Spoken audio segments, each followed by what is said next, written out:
다 찾았으면 우리 한 목소리로 우리 한번 4절까지니까 한번 읽어보도록 하겠습니다. 시작. 너희는 남에게 보이려고 의로운 일을 사람들 앞에서 하지 않도록 조심하여라. 그렇지 아니하면 너희는 하늘에 계신 너희 아버지께서 상을 받지 못한다. 그러므로 내가 자선을 베풀 때에는 위선자들이 사람들에게 칭찬을 받으려고 해당과 거리에서 그렇게 하듯이 내 앞에 나팔을 불지 말아라. 내가 진정으로 너희에게 말한다. 그들은 자기네 상을 이미 다 받았다. 너는 자선을 베풀 때는 오른손이 하는 일을 왼손이 모르게 하여 내 자선 행위를 숨겨두어라. 그리하면 남 모르게 숨어서 보시는 내 아버지께서 너희에게 갚아주실 것이다. 아멘. 네, 우리 오늘 설교 제목 우리 한번 읽어봤으면 좋겠습니다. 시작. 자랑의 나팔을 버리는 신앙. 아멘. 현대인들의 병이 있어요. 병. 중독이라고도 할 수 있습니다. 뭘까요? 뭐 떠오르는 거. 네? 나 이거 중독인 것 같다. 솔직하게 우리 친구들도 얘기도 되고 뭐 우리 집사님들도 어떤 중독인 것 같아요? 뭐 중독 없습니까? SNS. 오, 정답입니다. 박수. 오, 성령 충만하십니다. 오늘 아침부터. 맞습니다. 제가 생각했던 답이 그거였어요. 사실은 현대인들의 병, 어떻게 보면 중독 중에 중독은 바로 인정 욕구가 있습니다. 맞죠? 사실은 우리 집사님께서 말씀하신 것처럼 지금 오늘날 시대는 PR의 시대이기도 하지만 보여주기 식의 시대입니다. 그러면서 SNS에서 자신의 삶들을 막 보여주기 시작합니다. 좋은 곳에 가거나 또 어디 보면 맛있는 음식을 먹으면 꼭 사진을 찍어서 SNS를 올리기로 합니다. 그게 잘못된 건 아닙니다. 그리고 누군가 돕는 선한 일을 할 때도 어떻게 보면 플랜카드 현수막 쫙 걸어서 이렇게 이런 거 찍습니다. 그래서 SNS에 딱 대문짝막에 올립니다. 그렇죠? 선한 행동할 때도 우리는 사진을 꺼내서 찍고 그 찍은 것에 끝나는 것이 아니라 스마트폰을 가지고 SNS를 올리기도 합니다. 그리고 그 사람들의 그 좋아요와 그 개수 그리고 댓글에서 대단하다, 멋져요 이런 댓글을 통해서 깊은 만족감을 느끼기도 합니다. 그런데 사실은 많은 그런 정신에 있는 심리학자들은 바로 이것을 인간의 가장 그 기본적인 욕구인 바로 인정 욕구라고도 부르기도 한답니다. 우리도 그런 삶이 솔직하게 있지 않습니까? 그렇죠? 네. 좋은 곳을 가거나 멋진 곳을 여행을 가면 마치 내가 맨날 오는 것처럼 맨날 먹는 것처럼 사진을 찍습니다. 그러나 1년에 한 번, 두 번 먹을까 말까 하는 그 음식에도 나는 이런 삶을 누리고 있다라는 것을 보여주는 어떤 그 욕구에 빠져 있는지도 모릅니다. 페이스북이라는 SNS 아시죠? 페이스북에서 기부 버튼 및 굿즈 실험을 했다고 합니다. 무슨 말이냐면 그런 이제 그 기부를 할 때 두 가지를 했다고 해요. 첫 번째로는 보여주지 않는 것, 그러니까 기부를 해도 알리지 않는 비과시적, 그러니까 기부를 했음에도 불구하고 사람들에게 나타내지 않고 그냥 메일로 기부 영수증을 보내주는 한 그룹, A 그룹과 그리고 오른쪽에 보시면 무슨 그룹? 과시적 그룹, 보여주는 거죠. 이렇게 기부를 했었을 때 페이스북에 그 SNS 올릴 수 있는 인증 그런 디지털 배지도 주게 되고요. 또 가방에 달 수 있는 기부했다는 그런 배지, 굿즈를 또 주기도 했답니다. 자, A 그룹과 B 그룹 중에 어느 그룹에서 더 기부를 많이 했을까요? 어떨까요? 뭐요? A? B예요, 맞아요. 압도적으로 B 그룹에서 더 기부가 많이 일어났다고 합니다. 사실은 뭐 자선단체나 선교단체에서 뭐 이렇게 후원을 하면 거기에 대한 굿즈를 주는 거, 뭐 이거가 나쁘다라는 걸 말하는 게 아니라 그만큼 사람들의 심리는 이렇다는 거죠. 그냥 기부를 했었을 때 이메일로 남 다 알 수 없잖아요. 이메일은 자기만 알 수 있는 거니까 이메일로 기부 영수증을 보내주는 거랑 그리고 바깥으로 볼 수 있는 대외적으로 할 수 있는 이런 그룹에서 더 많은 사람들이 이렇게 후원을 하고 기부를 한다라는 사실. 사실은 이 어떻게 보면 뭐죠? 인정 욕구는 현대인들의 병이 바로 우리 신앙인들의 그 속에서도 들어오고 있다라는 사실. 이 인정 욕구가 우리의 그 신앙생활 속에서 기도와 구제와 봉사 속에서 은밀하게 우리가 다가오고 있다라는 사실을 우리가 꼭 기억해야 된다라는 것입니다. 남들이 보면 막 열심히 봉사하고 남들이 또 막 보면 막 구제 열심히 하는 것처럼 남들이 보면 막 봉사를 하는 것 같지만 남들이 보지 않으면 기도가 나오지 않고 알아주지 않으면 봉사할 맛이 나지 않습니다. 그렇죠?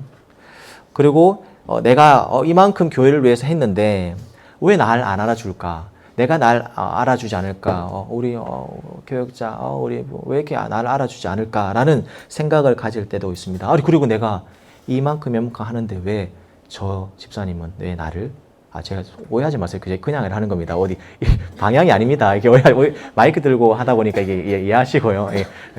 저 집사님이 아니니까 오해할까 싶어요.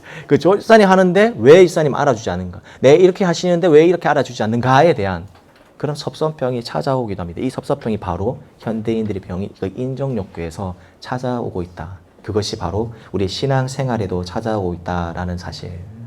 그래서 이 신앙을 가리켜서 과시적 신앙이라고도 할 수 있을 것 같아요. 아까 전에 우리 두 그룹의 이야기처럼 과시적, 그렇죠? 보여주는 신앙. 사실은 오늘 본문에도 예수님께서 이렇게 이야기했다고 합니다. 자, 너희는 남에게 뭐 하려고 의로운 일을 하지 않도록 조심해라. 보이려고. 맞죠? 예수님 당시에도 이렇게 보이려고 신앙생활했던, 보이면서 종교생활했던 사람들이 있었다고 합니다. 사실은 그런 자들을 향해서 예수님 오늘 뭐라고 이야기하냐면 바로 위선자다라고 이야기를 합니다. 위선자. 맞죠? 위선자. 그래서 이 위선자들, 그 더러운 자들라고 하면서 너희들은 상을 다 받았다라고 이야기하면서 그들을 경멸하는 이야기를 볼 수 있습니다. 자, 그렇다면 어떻게 그 당시에 유대 사회에서 보이기 위해서 과시적 신앙을 했는가? 바로 어떤 사람들이 있었냐면 나팔을 부는 사람들. 자, 강훈사님 나팔이 뭘까요? 사실 오늘 나팔에 대한 이야기인데 오늘 하루가 교회 오자마자 이거 나팔을 들고 왔어요. 나팔이 아니라 뭐 코끼리 나팔입니까? 뭐 필입니까? 그 설교 본문 설교 내용이 너무 똑같은 이것 때문에 들고 온 거 아닌 것 같은데 놀려고 들고 왔다는데 맞죠? 나팔 소리가 나요. 사실 나팔을 들고 올까 저 처음에는 그 알죠? 양강 나팔 들고 올라다 또 안 부르시더라고. 어래요. 한참 불었는데 침 냄새만 나고 너무 냄새 나가지고 막 씻고 이랬는데 막 더러워가지고. 그래서 나팔을 부는 사람들 무슨 말이냐면 유대 사회에서 가장 고귀한 의무 중에 하나가 바로 뭐냐면 구제 사역입니다. 의무.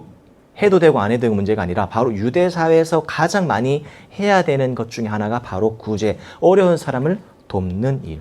그런데 너무 이 어려운 사람을 돕는 게 굉장히 중요합니다. 맞죠? 대단한 일이죠. 그런데 이 많은 사람들이 자신이 구제했던 것을 드러내려고 그 길 어기나 회당에서 길에서 구제금을 던지기도 하고요. 마치 이런 거죠. 뭐 대단한 재벌 사람들이었죠. 뭐 그 드라마 같은 데 보면 착 던지는 것처럼 던지기도 하고 그리고 그 길가에서 회당에서 난 구제했다고 이렇게 나팔을 불었다고 합니다. 하루에 나팔 불면 안 되겠지? 지금 설교 때 부르는 거야겠지? 그래서 아까도 나팔 불어도 돼요 이러더라고요. 지금 아니고 예배 끝나고 그렇게 불면서 나는 여러분 나는 의로운 사람입니다. 나는 구제를 많이 하기 때문에 의로운 사람입니다. 라고 이렇게 많은 사람들 앞에서 보이려고. 나중에 사실 이 이야기가 주기도문 우리 시간부터는 주기도문 시리즈가 시작되거든요. 보이기 위해서 기도하는 사람들도 등장하는 거예요. 구제뿐만 아니라 기도조차도 보이기 위해서 드러내기 위해서. 그래서 나중에 골방이 들어서 기도해라 하잖아요.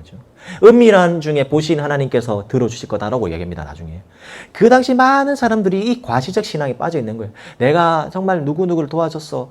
나 정말 의로운 사람이야. 라고 하면서 이런 교만, 영적 교만에 차 있던 자들을 향해서 예수님 오늘 뭐라고 했냐면 다시 말해서 뭐라고 해야죠? 이들을 위선자다라고 이야기합니다. 우리 2절 한번 다시 읽어볼까요? 시작. 그러므로 내가 자선을 베풀 때는 위선자들이 사람들에게 칭찬을 받으려고 회당과 거리에서 그렇게 하듯이 내 앞에 뭐를 불지 마라? 나팔을 불지 말아라. 나팔을 불었던 거예요. 그들을 향해서 위선자다. 근데 이 위선자라는 뜻을 이제 원어로 좀 살펴본다면 가면을 쓰고 연기하는 배우를 가리켜서 위선자라고 한다고 합니다. 쉽게 말하면 영적인 연극을 하고 있는 거예요. 영적인 가면을 써서 영적인 연극 쇼를 하고 있는 거예요. 사람들이 보여기 위해서. 바로 이들을 향해서 영적인 연극이다. 너는 위선자다라고 예수님께서는 그들을 책망하시는 것이죠. 그런 예수님께서는 뭐라고 우리에게 삶의 지침서를 주시냐면 바로 3절 말씀인데요. 우리 다 같이 읽어볼까요? 시작. 너는 자선을 베풀 때는 오른손이 하는 일을 왼손이 모르게 하여. 자, 노란 글자만 읽어볼까요? 시작. 오른손이 하는 일을 왼손이 모르게 하여. 여러분, 오른손이 하는 일 왼손이 모를 수 있어요? 사실은 뭐 거의 뭐 이게 한 몸 안에 붙어 있기 때문에 맞죠? 뭐 모를 수가 없어요. 왜냐하면 다 연결돼서 뇌에 연결돼 있고 뭐 다 어떻게 보면 그렇기 때문에 뭐 예를 들어서 뭐 오른손이 아프면 또 온몸이 아픈 것처럼 왼손이 아프면 온몸이 다 아픕니다. 모를 수가 없어요. 그런데 오늘 예수님께서는 왼손과 오른손의 어떻게 보면 역설 같은 이야기를 하십니다. 왼손이 하는 일 오른손이 모르게 하고 오른손이 하는 일을 왼손이 모르게 하여라. 말이 안 되는 소리입니다. 그런데 사실 이 말이 뭐냐면 네 자신조차도 네가 구제한 것을 기억하지 말아라. 사실 구제를 해놓고 대단하게 뭐 이렇게 뭐 빌려주거나 또 도와주고 나서 여러분 생각해 보세요. 누가 내가 어려운데 하율이가 돈이 많아가지고 강도사님한테 100만 원을 강도사님 요즘 어렵죠. 그래서 100만 원 쓰세요. 예, 뭐 그런데 계속 하율이가 다음 날 만나도 강도사님 저 100만 원 줬어요. 기억하고 계시죠? 또 그 다음 날 또 돼서도 강도사님 100만 원, 100만 원, 100만 원. 또 그 다음 또 일주일도 지났는데 100만 원 잘 쓰고 있습니까? 이러면 여러분 어떨까요? 강도사님 마음이요. 오, 짜증날 것 같아. 또 하율이에 대해서 별로일 것 같아요. 얘기했어야죠. 입장 바꿔서 그럴 것 같아요. 맞죠? 여러분 사실은 우리의 그 구제와 우리의 선한 행동, 그 구제뿐만 아니라 봉사와 그 모든 헌신들을 하고 나서도 내 스스로조차도 기억하지 말라라고 말씀하시는 거예요. 구제라는 건 여러분 하나님의 백성이라면 당연히 해야 되는 것이며 기억할 필요도 없는 그 일상이다라는 이야기를 하고 계시는 거예요. 내가 누굴 도와준 것 대단한 게 아니라는 거예요. 스페셜할 일이 아니라는 거예요. 그냥 일상 중의 행동이다. 일상 속에 기억하지도 못하는 그냥 일상 속의 하나다라고 이야기를 하는 거예요. 왜냐하면 여러분 마태복음 25장에 보면 양과 염소 비유가 나옵니다. 혹시 아시나요? 양의 그룹들은 오른편으로 예수님께서 몰고요. 염소의 그 그룹은 왼편으로 부릅니다. 그래서 양은 나중에는 어떻게 칭찬받고 염소는 염소 쪽에 있는 왼편은 책망받습니다. 그때 뭐라고 이야기하시냐면요. 자, 양 그룹들에게 예수님 이렇게 이야기하십니다. 내가 줄일 때 너희가 먹을 것을 주었고 목마를 때 마시게 하였고 나그네 되었을 때 영접하였고 헐벗었을 때 옷을 입혔고 병들었을 때 돌보았고 옥에 갇혔을 때 와서 보았느니라라고 양에 있는 그룹들에게 칭찬하십니다. 근데 그 양에 있는 그룹들이 뭐라고 하냐면 저는 그런 적이 없는데요. 라고 이야기합니다. 제가 언제 옥에 갇혔을 때 그리 돌아봤습니까? 근데 예수님께서 이렇게 얘기하죠. 임금이 대답하여 이르시되 내가 진실을 너희에게 이르노니 너희가 여기 내 형제 중에 지극히 작은 자 하나에게 한 것이 곧 내게 한 것이다. 이 양의 이 그룹에 있는 사람들은 자신이 베풀었던 것조차도 기억을 못하는 거예요. 구제라는 것은 봉사라는 것은 헌신이라는 것은 내가 하고도 내가 기억할 수도 없는 그 평범한 일상이 되어야 한다라는 의미인 거죠. 사랑하는 성도 여러분, 우리는 구제, 헌신과 섬김은 어떻게 보면 기억할 필요도 없는 일상이 자연스러운 현상이 나타나야 될 수 있습니다만 그 되게 대단한 일이 아니에요. 남을 돕는 건 어떻게 보면 연예인들도 보면 정말 저는 대단하다 느끼는 것은 이름도 없이 빛도 없이 조용히 그렇게 기부하거나 말도 없이 후원하고 있는 분들 그리고 말도 없이 그런 고아원 사역이나 여러 사역들을 하고 계신 분들을 제가 볼 때마다 참 깊은 마음 감동이 돼요. 그런 세상의 연예인들도 그렇게 한다는데 하나님의 백성인데 우리가 마태복음 5장, 6장, 7장은 상상순 하나님의 백성으로 살아가는 삶들의 그 모습인데 그 구제와 헌신과 봉사가 내가 대단한 일상이 아니라 스페셜한 일이 아니라 그냥 평범한 지극히 기억할 필요도 없는 일상이 돼야 된다라는 것을 오늘 본문을 통해서 예수님께서 말씀하고 계신 줄 믿습니다. 아멘. 왜 우리가 그러면 기억할 필요도 없는 이유는, 내가 그 구제나 헌신과 봉사를 기억할 필요도 없는 이유는 바로 뭐냐면 바로 4절 말씀이 이야기하십니다. 남모르게 숨어보시는 내 아버지께서 너에게 갚아주실 것이기 때문입니다. 할렐루야. 우리가 남에게 인정받으려고 안 해도 돼요. 내가 그 했던 행동들, 봉사와 헌신들 꼭 내가 두고두고 기억해서 내가 오늘 이렇게 섬겼는데 저 집사는 진짜 내가 이렇게 했는데 나 알아줄까? 저 목사님, 저 강사님, 저 전도사님은 내가 이렇게 막 했는데 혹시 기억하고 계실까라고 생각할 필요가 없는 이유가 바로 남모르게 숨어서 보시는 천부 하나님께서 우리의 모든 일들을 보고 계신다라는 사실.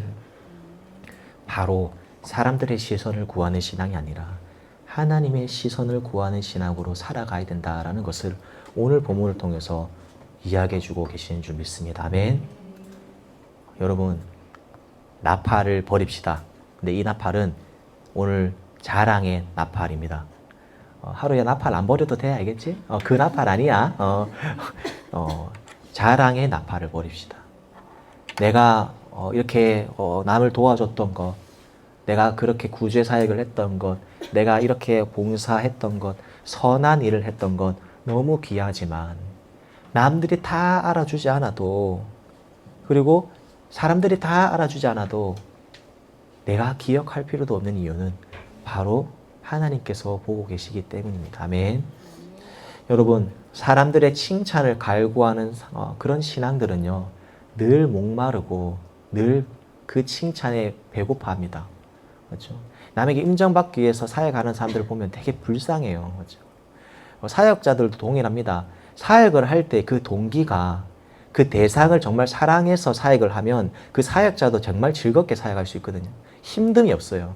뭐 늦게까지 퇴근을 하거나 친구들 때문에 어딜 가거나 멀리 가거나 돈을 써도 기쁩니다.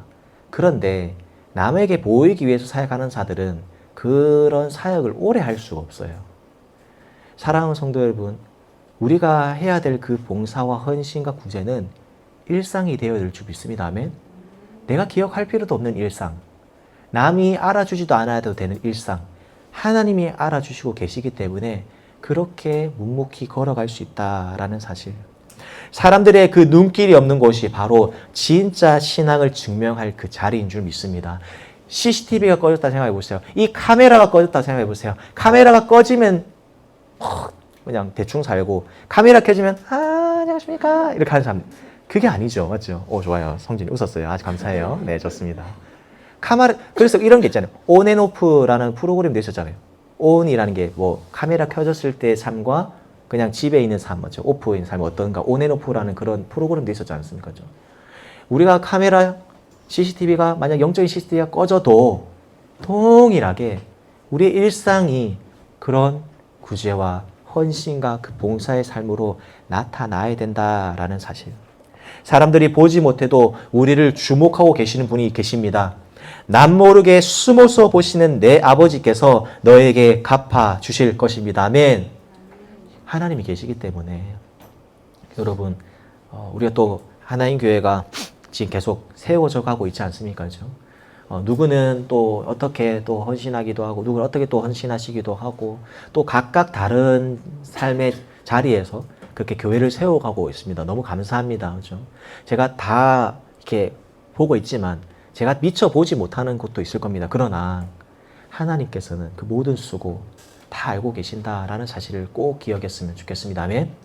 그리고 보실 뿐만 아니라 갚아주신다라고 오늘 본문에서 말해주고 계십니다. 여러분, 너무 귀합니다. 각자 자리에서 또 이렇게 진짜 보이지 않는 것에서 일당 100, 일당 10,000 막 이렇게 하고 계십니다. 역시 너무 대단하십니다. 또 우리 유홍 집사님도 어떻게 오셔가지고 늘 이렇게 기도하시고 같이 함께 예배드리는 게 얼마나 귀한지 모릅니다. 또 어제 새벽에 또 이렇게 국수 또 준비 다 하시고 새벽까지 준비하시고 들고 오신 이 보면서 얼마나 귀한지 모릅니다. 또 우리 아이들도 이 앞에 앉아서 같이 함께 말씀의 은혜를 나누고 같이 열심히 설교 노트 지금 적고 있는 것 같아요. 그래, 거적거적 하고 있어서 감사해요. 이런 모든 헌신들이, 섬김이 교회를 세우고 우리를 신앙을 세우는 일인 줄 믿습니다. 그렇지만 제가 다 알 수가 없잖아요. 막 말해주지 않으면 몰라요. 뭐 새벽에 이렇게 준비했다라는 사실을 또 제가 모르거든 잘 뭐죠. 서영이가 또 이야기해서 감사하게도 알게 됐는데요. 그렇죠? 그런데 우리 사람은 다 알지 못해도 하나님께서는 은밀한 중에 보시는 하나님께서 갚아주실 줄 믿습니다. 그 하나님이 계시기 때문에 우리가 묵묵하게 삶의 자리에서 섬김과 헌신과 구제를 할 수 있는 줄 믿습니다. 사랑하는 성도 여러분, 사람의 시선을 구하는 신앙이 아니라 정말 하나님의 시선을 구하는 신앙을 가지는 우리 모두가 다 되었으면 좋겠습니다. 우리가 꼭 오늘 설교를 들으면서 꼭 자신에게 이렇게 질문했으면 좋겠습니다. 아무도 보는 사람이 없고요. 아무도 알아주지 않는 그 자리에서 나는 과연 누구인가? 카메라가 꺼져도, 영적인 CCTV가 꺼져도 그 속에서 나는 어떤 신앙을 주 앞에 보여주고 있는가? 남들에게 보여주기 위해서 내가 혹시 무대 위에서 연기하고 있는 영적인 연극을 하고 있는 자가 아닌가? 세상의 인정을 구하느라고 피곤하고 목마른 우리들의 그 영적인 삶을 이제 끝내야 될 줄 믿습니다. 아멘. 사람들이 눈이 보이지 않는 그곳, 어떻게 보면 알아주지 않는 그곳이 바로 내가 진짜 신앙을 보여줄 수 있는 그 자리며 나의 진짜 신앙이다라는 사실을 꼭 기억했으면 좋겠습니다. 그래서 정말 교회를 세워가거나 우리 신앙을 생활할 때에 하나님 앞에서 하는 모든 사역들 하나님께서 보시고 갚아주시고 은혜 주실 줄 믿습니다. 정말 이번 한 주간, 아니 우리 일평생이 정말 세상이 알아주지 않아도 묵묵하게 그 하나님의 길이라고 생각하면 묵묵히 걸어갈 수 있는 그리고 우리 모두가 다 되었으면 좋겠습니다. 그래야 할 때에 하나님께서 우리 삶 가운데 역사하시고 가장 좋은 곳으로 가장 선한 길로 인도해 주시고 갚아 주실 줄 믿습니다. 하나님의 시선을 구하는 우리 모든 하나의 식구들이 다 되었으면 좋겠습니다. 이것이 오늘 우리에게 주시는 메시지인 줄 믿습니다.